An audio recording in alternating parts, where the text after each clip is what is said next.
They treated my son like he didn't exist, while celebrating my brother's child like he was royalty. Stick with me while I share my story, and if it touches you, don't forget to support our channel by hitting that subscribe button, dropping a like, and sharing it with the people you care about. My name is Leora Vance, and I'm a single mother to my son, Milo. He's 8 years old, quiet, kind, and a little shy. The kind of child who doesn't demand attention but deserves it the most. The problem started at family gatherings. Every time we visited my parents, it felt the same. My brother, Cade Vance, would walk in with his son, Briggs, and suddenly the whole room would light up. My parents would rush to him, smiling, clapping, praising every little thing he did. If Briggs told a joke, everyone laughed. If he ran across the room, they cheered like he won a race. And Milo? He stood next to me, holding my hand, watching it all happen. One evening, Milo spent hours drawing a picture. It was a simple drawing of our family, with bright colors and careful lines. He was proud of it. When we got to my parents' house, he walked up to them and quietly said, "I made this for you." My mom barely glanced at it. She smiled quickly and said, "That's nice, sweetie," before turning back to Briggs, who was showing off a new toy. Everyone gathered around him again. Milo slowly lowered the paper. I saw it in his eyes.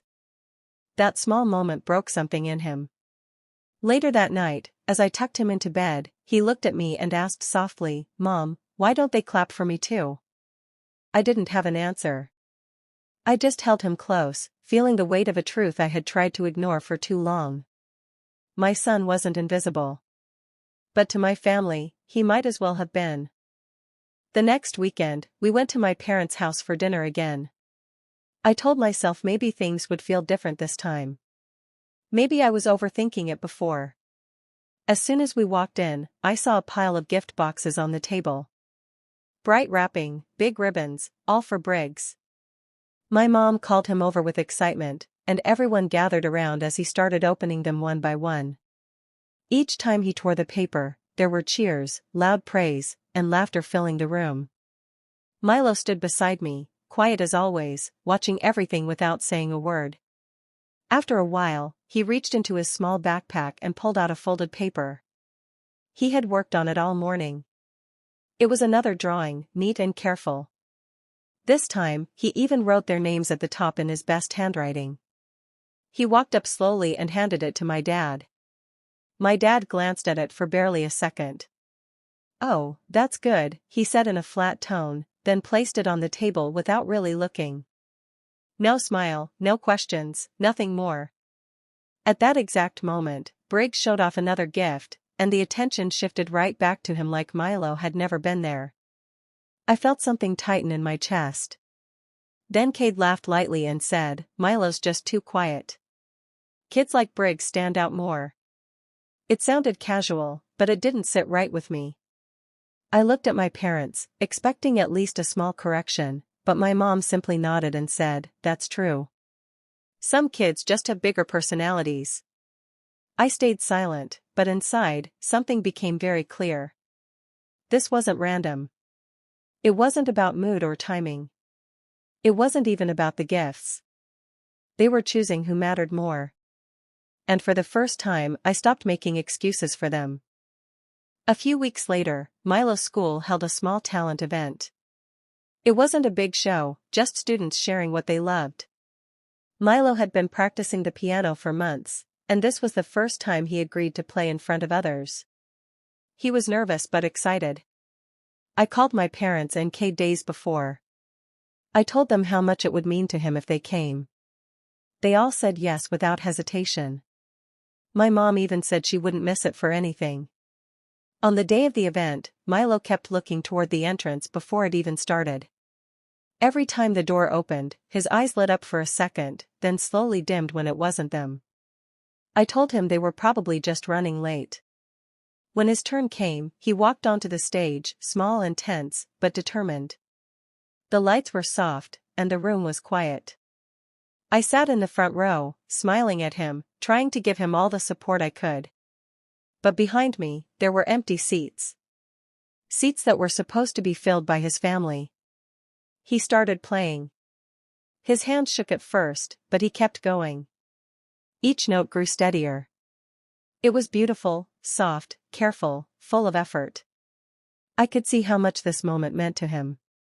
Right in the middle of his performance, the door opened. Cade walked in.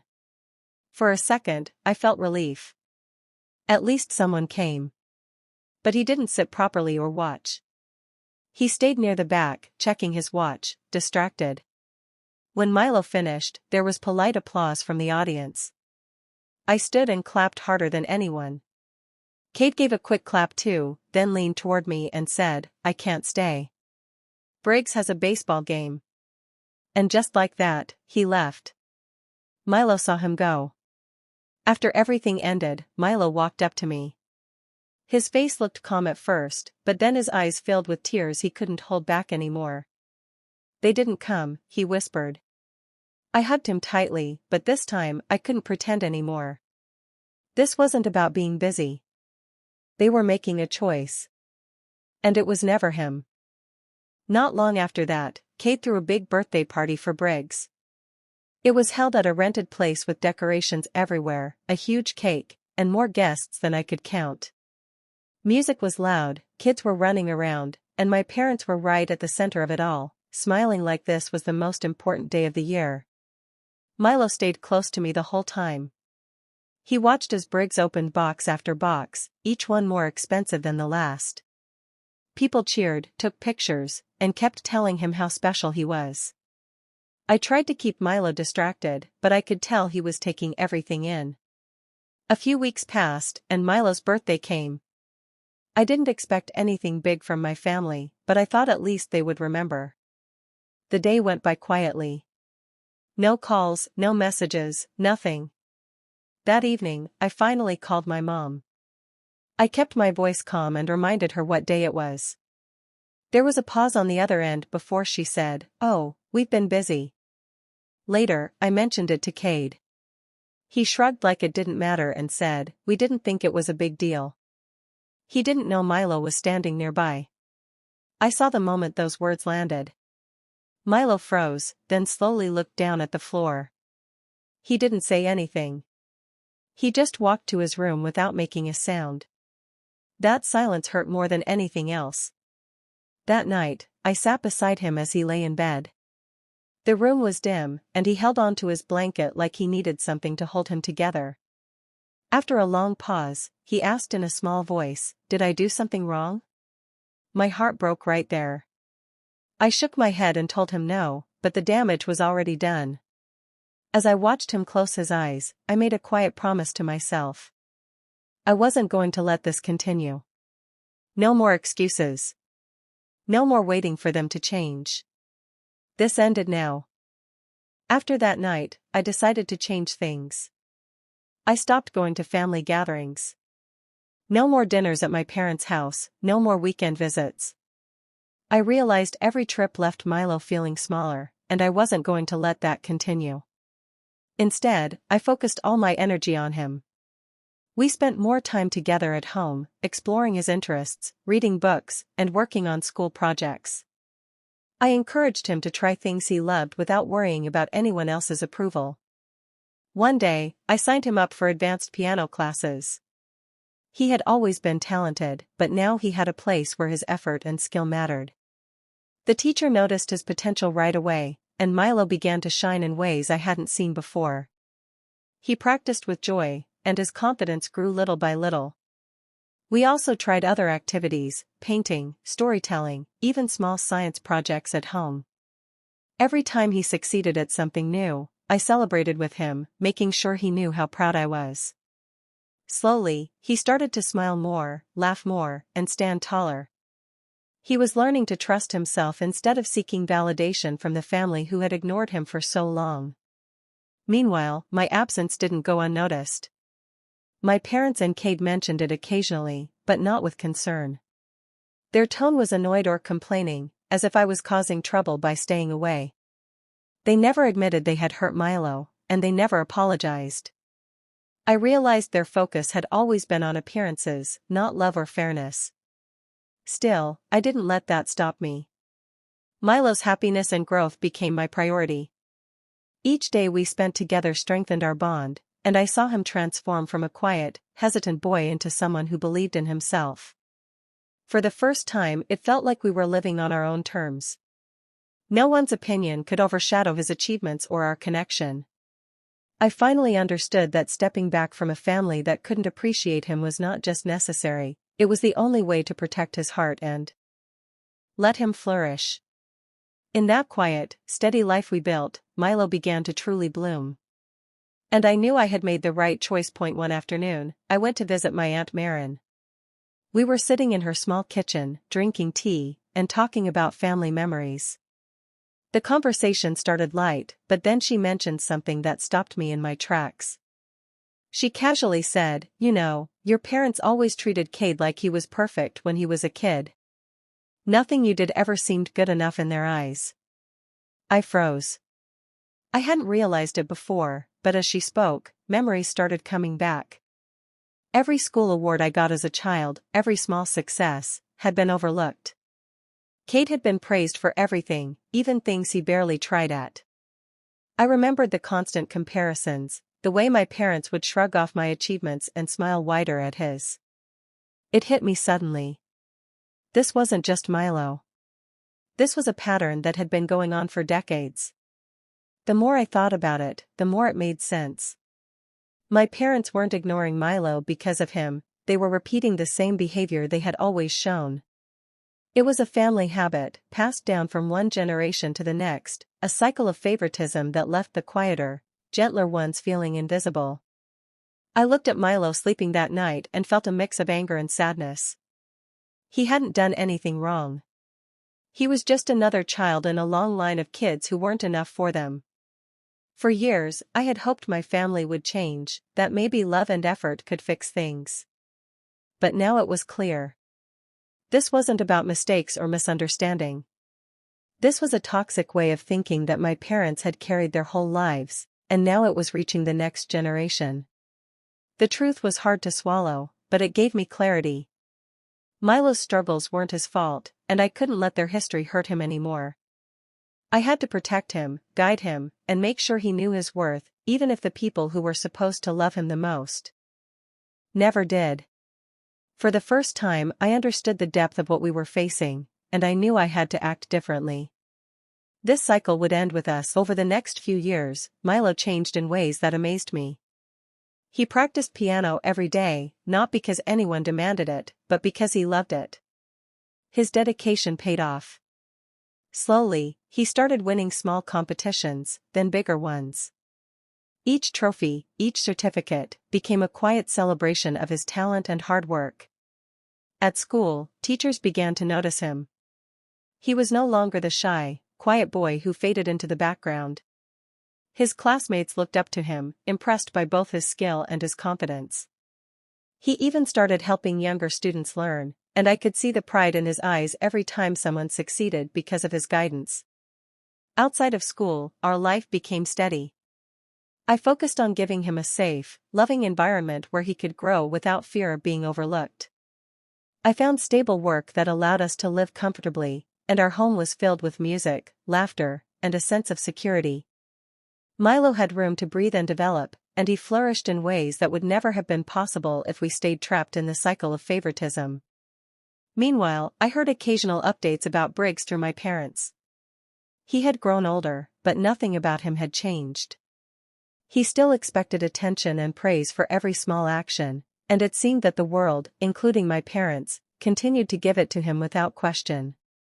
I realized that the more they indulged him, the less he learned about effort, responsibility, or resilience.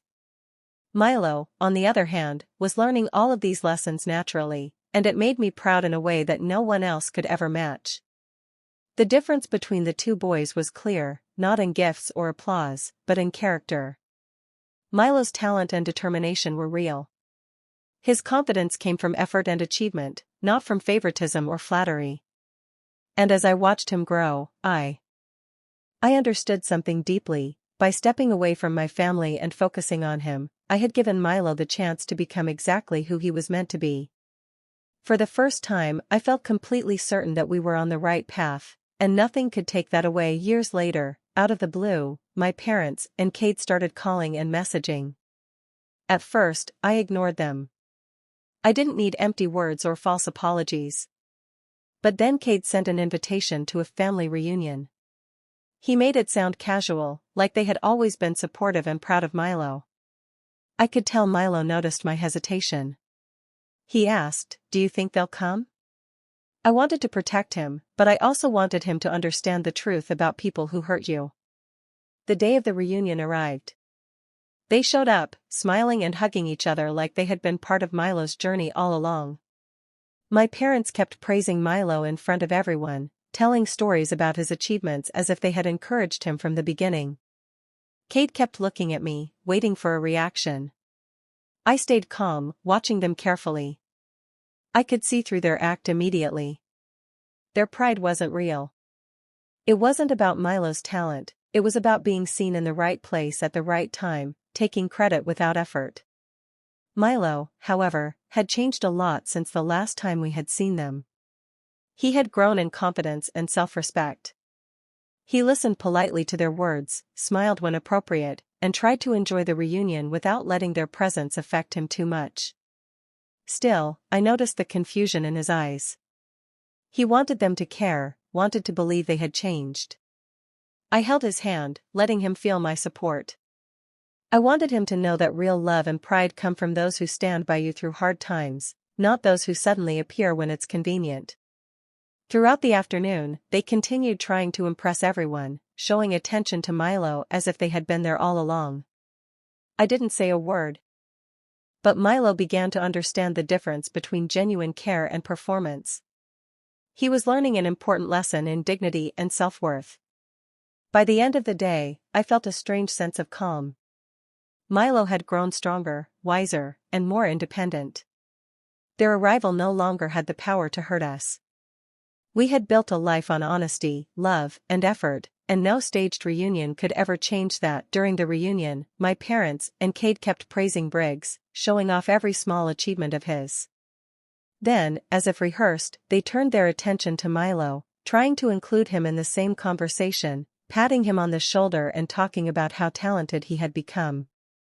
It was obvious they were trying to look supportive in front of everyone, but the words felt hollow. I could feel Milo stiffen beside me. He had grown into a confident young boy, and I knew he could sense the difference between genuine praise and empty gestures. I took a deep breath, deciding it was finally time to speak. "Let's be honest," I said calmly, my voice steady so everyone could hear. "You missed his school events.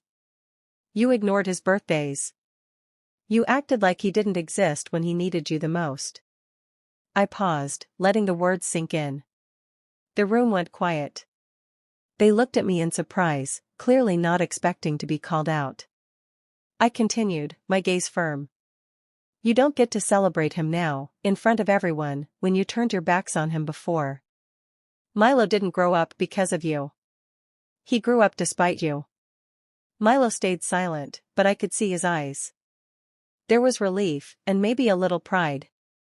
He stepped back slightly, creating space between himself and the family that had caused him so much pain. That distance wasn't anger, it was his way of protecting himself, showing that he didn't need their approval anymore. I didn't shout or argue. I didn't need to. The truth was enough. Seeing the realization cross their faces, the quiet shame, and their discomfort in front of others, felt like a release. It wasn't about revenge in the way they might have imagined. The real victory wasn't trophies, applause, or attention. It was honesty. It was dignity. It was Milo understanding his own worth and refusing to let anyone diminish it. That day, we didn't need anyone to celebrate him to prove who he was. He knew, I knew, and that was enough. For the first time, I felt we were free from the weight of their neglect, and Milo's quiet strength shone brighter than their empty praise could ever pretend to match. When the reunion ended, Milo and I quietly walked to the car together. The chatter and laughter from inside felt distant, like it belonged to another world. He didn't say much at first, just held my hand and let me guide him. As we drove away, he finally spoke, his voice calm but firm. "Mom. I don't need them anymore. Hearing that made something shift inside me. It wasn't just about protecting him from their neglect or favoritism anymore. It was bigger than that. In standing up for him, in refusing to let them dictate his worth, I had broken a pattern, a cycle of ignoring, comparing, and undervaluing the quiet ones that had passed through generations in our family. I looked at Milo, watching his face lit by the streetlights outside, and felt proud. He had grown so much. He wasn't angry or bitter, just strong and certain of himself. That strength came from knowing his value came from his own efforts and the love he had at home, not from approval that had never been earned. For a long time I thought revenge would mean showing them how successful he had become, proving them wrong. But now I understood that wasn't it. The real victory was in walking away, in creating a life where their choices couldn't harm us anymore. It was in giving Milo stability, love, and the freedom to thrive without their interference. When we reached home, Milo ran inside and started practicing his piano again, humming softly as he played. I smiled, knowing this was his space. His life, his time. I didn't need them to be proud of him. I didn't need their recognition. He had everything he needed right here. They ignored my son when he needed love, but that didn't define us. Together, we had built something stronger, something they could never touch. And for the first time I felt truly at peace. Our life didn't need their approval. Our happiness didn't depend on their presence. We had each other, and that was more than enough. We had finally won.do. You think I made the right choice by walking away from my family, or should I have given them another chance? I'd love to hear your thoughts in the comments. Don't forget to subscribe for more stories like this.